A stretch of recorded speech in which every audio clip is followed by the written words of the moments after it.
नमस्ते दोस्तों, मैं नमिता प्रकाश। देहाती लेखक पर किताबी गांव में आप सभी का स्वागत है। भारत के पूर्व प्रधानमंत्री अटल बिहारी वाजपेयी जी की आज 96वीं जयंती है, तो आइए करते हैं कुछ बातें उनके व्यक्तित्व और कृतित्व पर। अटल बिहारी अपने नाम के अनुरूप अटल व्यक्तित्व और अटल चरित्र के धनी थे। उन्हें भारत के सर्वोच्च नागरिक सम्मान भारत रत्न से सम्मानित किया गया था। उन्हें 3 बार प्रधानमंत्री चुना गया। इसके अलावा भी उन्हें कई पुरस्कार मिले, जैसे बांग्लादेश सरकार ने friends of Bangladesh liberation war award से नवाजा। भोज यूनिवर्सिटी और कानपुर यूनिवर्सिटी ने उन्हें डी.लिट की उपाधि दी। पंडित गोविंद वल्लभ पंत पुरस्कार मिला, श्रेष्ठ सांसद का पुरस्कार मिला, लोकमान्य तिलक पुरस्कार से भी नवाजे गए। लेकिन इसके साथ ही राजनीति में भी उन्होंने कई महत्वपूर्ण कदम उठाए, जैसे टेलीकॉम सेक्टर में जो क्रांति आई वो उनकी देन है।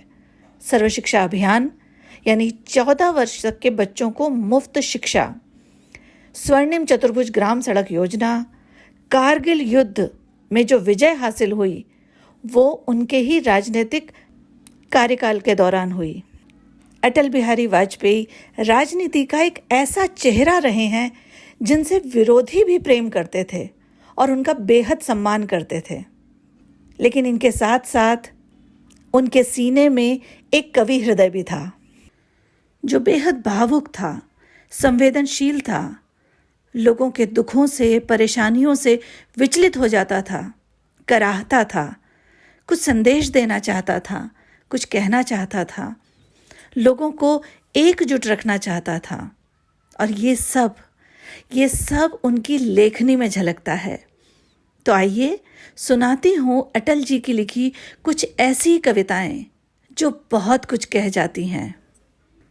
भारत के बंटवारे से बेहद व्यथित होकर उन्होंने एक कविता लिखी जिसका शीर्षक है दूध में दरार पड़ गई। खून क्यों सफेद हो गया, भेद में अभेद खो गया, बट गए शहीद गीत कट गए, कलेजे में कटार दड़ गई, दूध में दरार पड़ गई।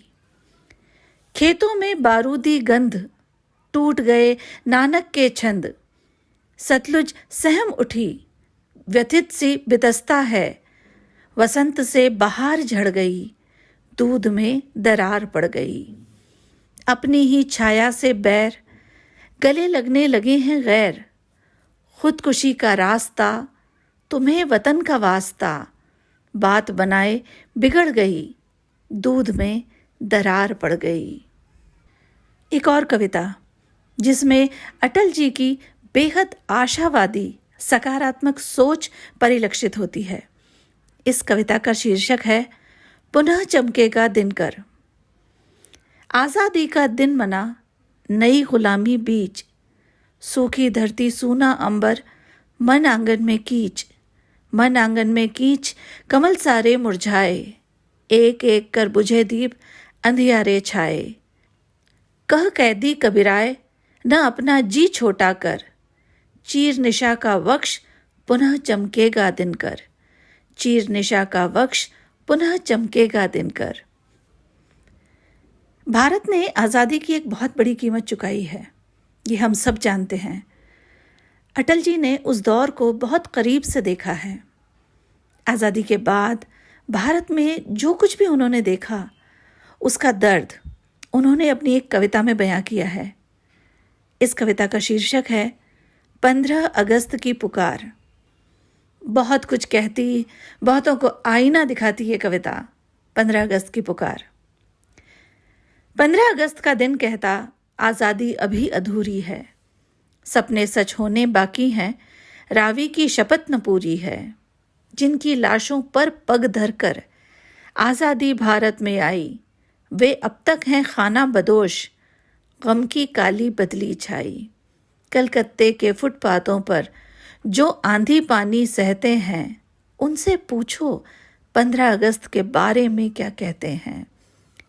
हिंदू के नाते उनका दुख सुनते यदि तुम्हें लाज आती, तो सीमा के उस पार चलो सभ्यता जहाँ कुचली जाती, इंसान जहाँ बेचा जाता, ईमान खरीदा जाता है, इस्लाम सिसकियाँ भरता है, डॉलर मन में मुस्काता है।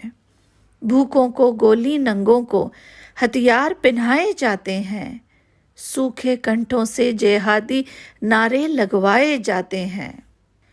लाहौर, कराची, ढाका पर मातम की है काली छाया, पख्तूनों पर, गिलगित पर है गमगीन गुलामी का साया। बस इसीलिए तो कहता हूँ आज़ादी अभी अधूरी है, कैसे उल्लास मनाऊं मैं, थोड़े दिन की मजबूरी है। दिन दूर नहीं खंडित भारत को पुनः अखंड बनाएंगे, गिलगित से गारो पर्वत तक आज़ादी पर्व मनाएंगे। उस स्वर्ण दिवस के लिए आज से कमर कसें बलिदान करें, जो पाया उसमें खो ना जाएं, जो खोया उसका ध्यान करें, जो पाया उसमें खो ना जाएं, जो खोया उसका ध्यान करें। सच ये हमें इस बात का एहसास कराती है कि हमें आज़ादी के जश्न में डूबकर नहीं, बल्कि जो उसकी कीमत हमने चुकाई है उसके मूल्य को पहचानना होगा। आज भी ये कविता उतनी ही सार्थक लगती है। आज ही के दिन 1924 को जन्मे अटल बिहारी 16 अगस्त 2018 को हमारे बीच से चले गए, लेकिन छोड़ गए हैं ढेर सारे निशान, ढेर सारे रास्ते जिन पर हमें चलना होगा। दे गए हैं एक ऐसा संदेश जो देश प्रेम से कूट कूट कर भरा हुआ है।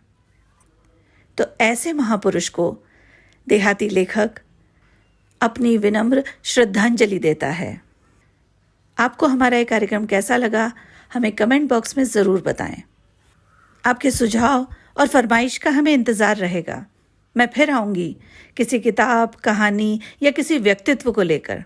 तब तक आप जुड़े रहिए हमारे पेज देहाती लेखक से और हमारा YouTube चैनल सब्सक्राइब करना ना भूलें।